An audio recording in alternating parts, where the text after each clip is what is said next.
আমাদেরকে সুন্নাত শিখাইছে, দস্তরখানা শিখাইছেন, টুপি পাগড়ি শিখাইছেন, নিরাকুলুপ শিখাইছেন, পর্দা কার বাড়ি আছে, হুজুর হিসাব নিছেন, মিসওয়াক কার পকেটে আছে।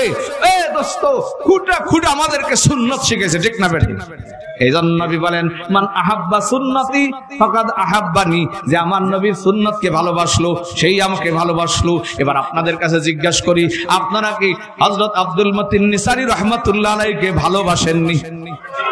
ভালোবাসেন? বাসেন? যা তুহিব্বুর রাসূল, রাসূলকে ভালোবাসলে আল্লাহরে ভালোবাসা হয়। কারে ভালোবাসলে? কারে ভালোবাসলে?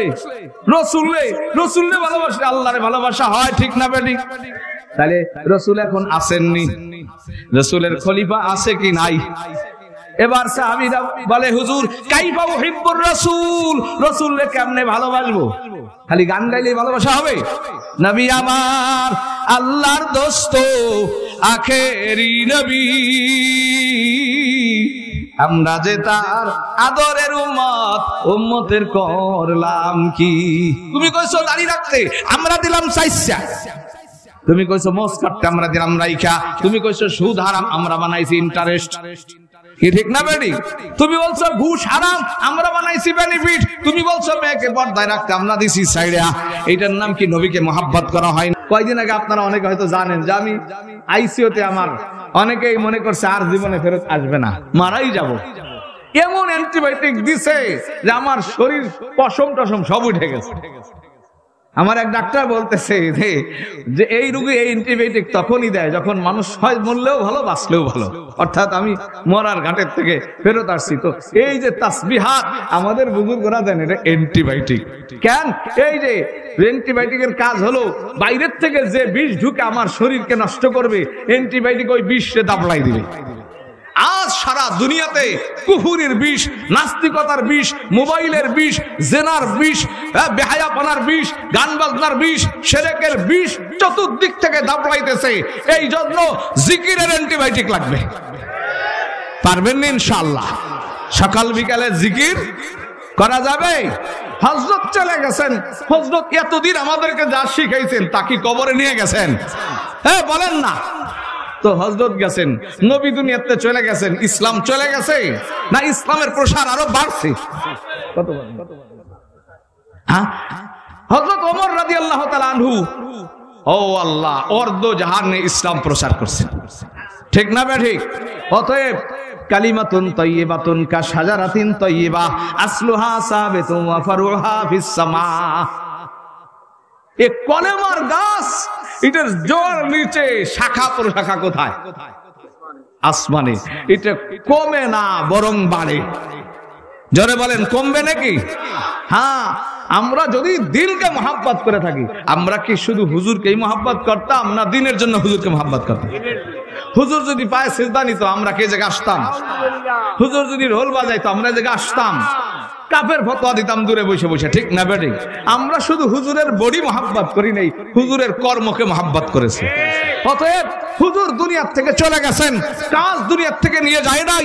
এ দোস্ত, সারা বিশ্ব চায় না, সারা বিশ্বের কাফের চায় না ইসলামের উন্নতি হোক। ইংরেজরা বসে বসে গোনে বাংলাদেশে বুরকা কি পরিমাণ বাড়ছে, টুপিওয়ালা কত পরিমাণ বাড়লো। মাদ্রাসার ছাত্র প্রতি বছরে 4 বার হিসাব নেয়, অর্থ হলো ছাত্র কি পরিমাণ বাড়তেছে। কারণ ওরা তৌরিত কিতাবে পড়েছে, যেদিন মুসলমানের মসজিদ জুমার দিন আর 5 ওয়াক্ত ভরে যাবে, সেদিন মুসলমানের গায়ে হাত দিলে হাত থাকবে না। এই কারণে ওরা চায় না মসজিদ আবাদ হোক, খানকা আবাদ হোক, জিকির আবাদ হোক, মজলিস আবাদ হোক। সকল কাফেরের ষড়যন্ত্র। আমরা কি কাফেরের মতো চলবো? তাদের কথায় চলবো? তাদের উদ্দেশ্য পূরণ করে দেব?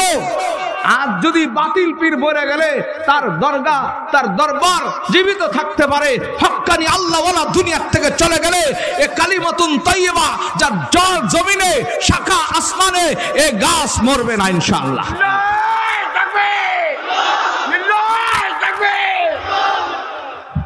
তো বলতেছিলাম, আলা ইন্না আউলিয়া আল্লাহি লা খাউফুন আলাইহিম ওয়ালা হুম ইয়াহজানুন। আল্লাহর ওলিদের, কারা আল্লাহর ওলি? আল্লাহ 2টা গুণ বেড়ে দিয়েছেন, আল্লাযীনা আমানু ওয়া কানু ইয়াত্তাকুন, যারা ঈমান আনছে আর তাকওয়া অর্জন করছে। তাকওয়া মানে নবীজির সুন্নাত। হ্যাঁ, তাকওয়া মানে কি? নবীজির সুন্নাত। আমি সোহাগ বাছাই এটাই বুঝি, কারণ সুন্নাত মানলে গুনাহ আসা সম্ভব না, ঠিক না বেঠিক? তাকওয়া মানে নবীজির সুন্নাত। আমাদেরকে সুন্নাত শিখাইছে, দস্তরখানা শিখাইছেন, টুপি পাগড়ি শিখাইছেন, হীরা কুলুপ শিখাইছেন, পর্দা কার বাড়ি আছে, হুজুর হিসাব নিছেন, মিসওয়াক কার পকেটে আছে। দোস্ত, খুঁটা খুঁটা আমাদেরকে সুন্নাত শিখাইছে, ঠিক না বেঠিক?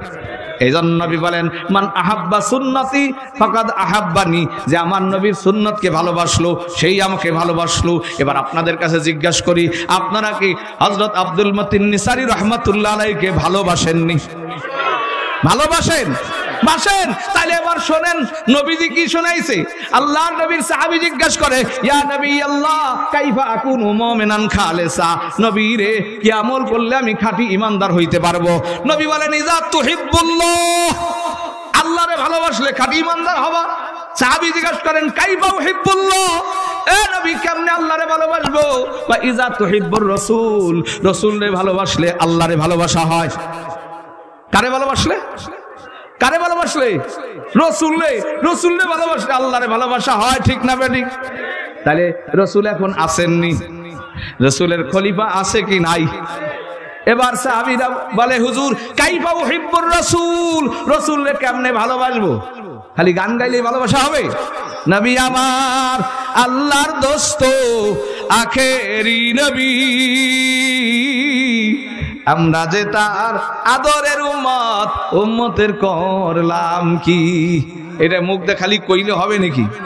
আমি সব উল্টা করতেছি, নবী সব তোমার উল্টা করছি, তোমার আদরের উম্মত। তুমি কইছো দাড়ি রাখতে, আমরা দিলাম 4টা। তুমি কইছো মোষ কাটতে, আমরা দিলাম রাইখা। তুমি কইছো সুদ হারাম, আমরা বানাইছি ইন্টারেস্ট, কি ঠিক না বেটি? তুমি বলছো ঘুষ হারাম, আমরা বানাইছি বেনিফিট। তুমি বলছো মেয়েকে পর্দায় রাখতে, আমরা দিছি সাইডা। এইটার নাম কি নবীকে মহাব্বত করা হয়নি? এবার সাহাবীকে বলেন, ইজা ইত্তাবাতা তরিকতি ওয়া সুন্নতি, আমার মহাব্বত তখনই হবে যখন আমার তরিকা মানবা, তখনই তুমি মহাব্বত করলা। তাহলে নবীর তরিকা মানলে নবীকে মহাব্বত করা হয়। এই জন্য এই যে মাথায় টুপি, এই যে মুখে দাড়ি, এই যে পাঞ্জামি, এগুলো কার তরিকা? রসুলের তরিকা, রসুলের ভালোবাসার নিদর্শন। কারণ কি? এই শোনেন, ইমানের রং আছে। ইমানের কি আছে? আল্লাহ বলছেন সিবগাতাল্লাহ, দুনিয়ার মানুষ তোমরা আল্লাহর রঙে রঙিন হও। কার রঙে? মানুষকে আল্লাহ তোমার রং কোনটা, সাদা না লাল না কালো? আল্লাহ বলে রঙ্গে সুন্নাত রঙ্গে ইয়াজদানি বুয়াদ, সিবগাতাল্লাহ নাসে কুরআনি বুয়াদ। আমার নবীর রঙই হলো আমার রং। এই 14 বছর আগে ছেলে মরে গেছে, আমি গেছি ওয়াজে, এক বাবা খানা আইনে দরজার সামনে দিয়ে আসে, কান্দে, বাইরেতে যা কান্দে। কি ব্যাপারে জাহিদ, লোকটা কান্দে কেন? আমার এক ছাত্রকে জিজ্ঞেস করছিল, হুজুর উনি ওনার বাবার 7 মেয়ের পরে এক ছেলে, ওনার বাবাও 7 মেয়ের পরে এক ছেলে, ওনার দাদাও 7 মেয়ের পরে এক ছেলে, ওনারও 7 মেয়ের পরে একটাই ছেলে হয়েছিল। সেই ছেলেটা মানিগ্রাম অ্যাক্সিডেন্ট করে মারা যায়। হাতে ছিল ডালিম গাছ, ওই গাছটা পাশে পড়েছিল, এই গাছটা ঘরের সামনে লাগাইছে। এই গাছটা যতবার দেখে আর ছেলের কথা বলে পড়ে কলজা বাইয়া চোখ বাইয়া পানি আসে। আমি ভাবলাম হায় হায়, আমার নবী আল্লাহ তো তাই কইছে। 1400 বছর আগে দুনিয়ার থেকে নবী চলে গেছে। দুনিয়ার মানুষ আল্লাহ যখন দেখে নবীর সুন্নাত তোমার মধ্যে, আল্লাহ কয় আমার মহাব্বতের সাগরে ঢেউ এসে যায়। আল্লাহ বলেন ওয়াগফির লাকুম যুনুবাকুম আল্লাহু গফুরুর রহিম। একটা বাবা যখন অফিস থেকে আসে, বাচ্চা ধুলেবালি নিয়ে খেলতেছে, বাবাই আবেগে দৌড়েয়া বাচ্চা বাবাকে জড়াই ধরতে যায়। বাবা তাড়াতাড়ি ছেলেটার হাত ধরে, পকেট থেকে রুমাল বাই করে ঝাড়িয়ে ঝাড়িয়ে ঝাড়িয়ে ঝাড়িয়ে ছেলেটারে কোলে নেয়, চুমা খায়। আল্লাহ বলে তুই যখন আমার 1400 বছর আগের নবীকে ভালোবাসা তোর বডির মধ্যে নবীর সুন্নাত ফিট করেছিস, আমি তোর গায়ে যত গুনাহ ছিল আমি ধরে ধরে ঝাড়িয়ে ঝাড়িয়ে তোরে চুমা খাই। এই জন্য সুন্নাত থাকবে তো ইনশাআল্লাহ?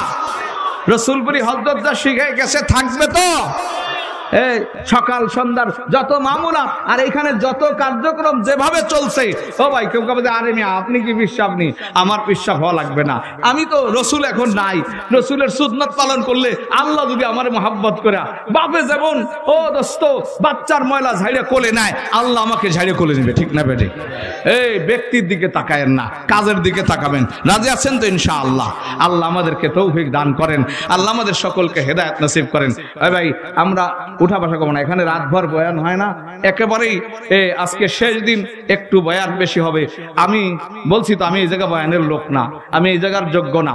এই যে হযরত সৈয়দ ইসহাক সাহেব রহমাতুল্লাহ আলাইহির একেবারে রক্তের সন্তান আপনাদের সামনে এখন কথা বলবেন, ইনশাআল্লাহ আমরা জমে বসে শুনবো। আল্লাহ আমাদেরকে তৌফিক দান করেন। ওয়া আখিরু দাওয়ানা আনিল হামদুলিল্লাহি রাব্বিল আলামিন।